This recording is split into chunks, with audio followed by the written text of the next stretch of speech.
Bonjour à tout le monde, nouvelle vidéo électrocodeur. Aujourd'hui, je vais vous montrer comment est-ce qu'on utilise les moteurs courant continu avec la puce L293D.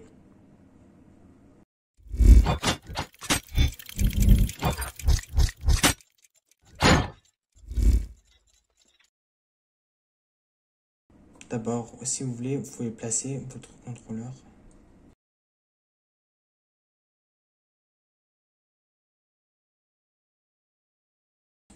D'abord, je vais commencer par relier l'alimentation du circuit intégré.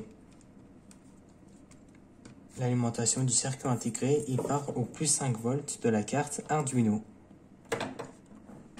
Maintenant, je vais relier les moins du circuit intégré.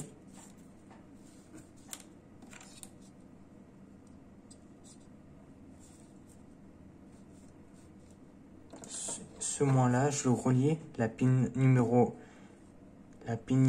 5, je vais la relier à au moins de la carte Arduino. Si vous demandez comment est-ce que je fais pour savoir, c'est ici il y a une petite encoche. C'est grâce à cette encoche-là que j'arrive à savoir lequel. La pin, celui-là en fait c'est le 1, 2, 3, 4, 5, 7, 8. Après 9, 10, 11, 12, 13, 14, 15, 16. C'est comme ça que j'ai réussi à avoir. Parce que devant moi, dans l'écran, j'ai un datasheet. Donc ça m'aide beaucoup. Maintenant, il faut qu'il reste d'autres moins à relier.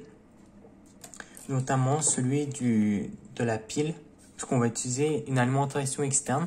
C'est pas très recommandé d'utiliser la même alimentation pour le circuit intégré et aussi le moteur. Parce que le moteur il consomme beaucoup.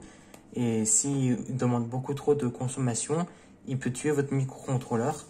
Et si vous demandez pourquoi on ne relie pas directement le moteur à l'Arduino, on ne peut pas.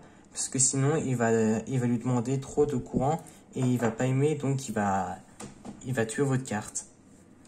Après le plus 9 volts ou une plus grande alimentation que de votre carte Arduino, une autre alimentation externe, il part au 8e, celui qui est là, la dernière broche. Bien sûr, le schéma il se trouvera dans mon GitHub. Et aussi, je vais relier les masses entre elles.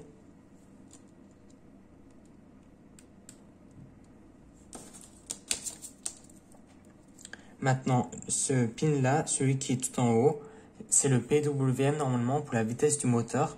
Mais pour l'instant, je vais faire en sorte qu'on n'utilise pas la vitesse. Je vais juste lui dire tourne au maximum. C'est pour ça que j'ai relié au plus 5 volts. Le pin numéro 2, c'est la pin qui va à notre carte Arduino. Il va à la pin 8. Moi, je vais choisir cette pin-là. Et la pin numéro 7, c'est l'autre pin qui va à notre carte Arduino. Cette pin-là, elle va nous être utile pour pouvoir contrôler le sens du moteur. Le pin 8, ça va être le sens horaire. Le sens horaire, c'est dans le sens des aiguilles d'une montre. Et le sens anti-horaire, c'est dans ce sens-là, dans le sens inverse. Et le pin 8, c'est celui qui est en haut, c'est le sens normal, on va dire, d'un moteur. Alors que le pin 9, il y a le pin 9 de la carte Arduino. En gros, c'est la pin 7 de la puce, elle peut aller à l'envers. En gros, celle qui va à l'envers, celle qui est pas normale.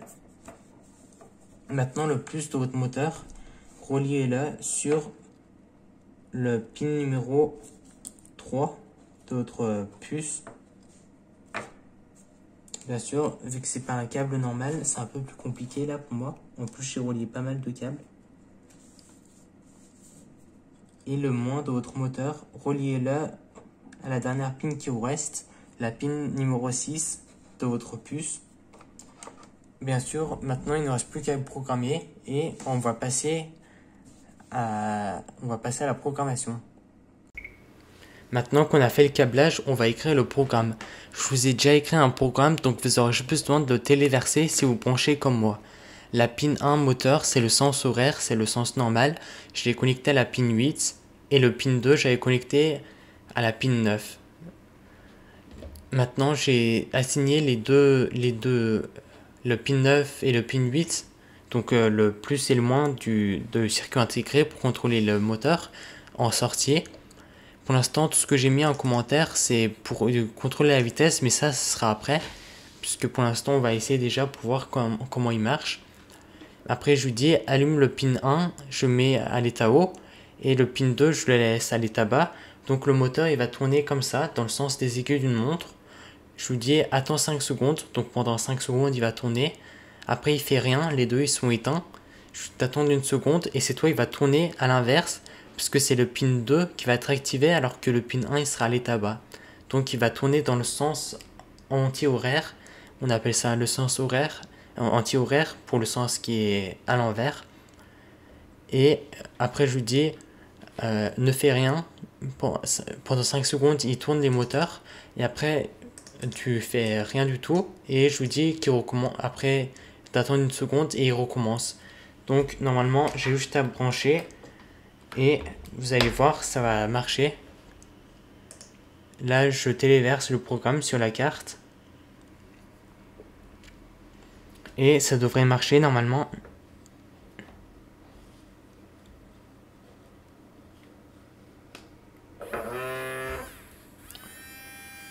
Là, le moteur, il tourne comme ça, je ressens. Et là, c'est toi, il part comme ça, il pousse mon doigt. Par contre, je vais le mettre devant l'écran pour que vous puissiez voir. Là, il repart comme ça. Là, il va tourner comme ça. Par contre, ne l'est pas trop fort, sinon il va l'empêcher de tourner. Et si vous empêchez de tourner, il va retourner le courant et ça va tuer votre puce. Mais avec les diodes intégrées, c'est un peu plus dur qu'il puisse le tuer. Bon, après, avec mes câbles qui lâchent, c'est pas le plus facile à utiliser. Mais vous avez vu que ça marche. Et en tout cas, pour l'instant, c'est déjà bien. J'espère que la vidéo vous a plu. Si c'est le cas, alors vous pouvez vous abonner, liker, partager et commenter. C'était Electrocodeur. Ciao!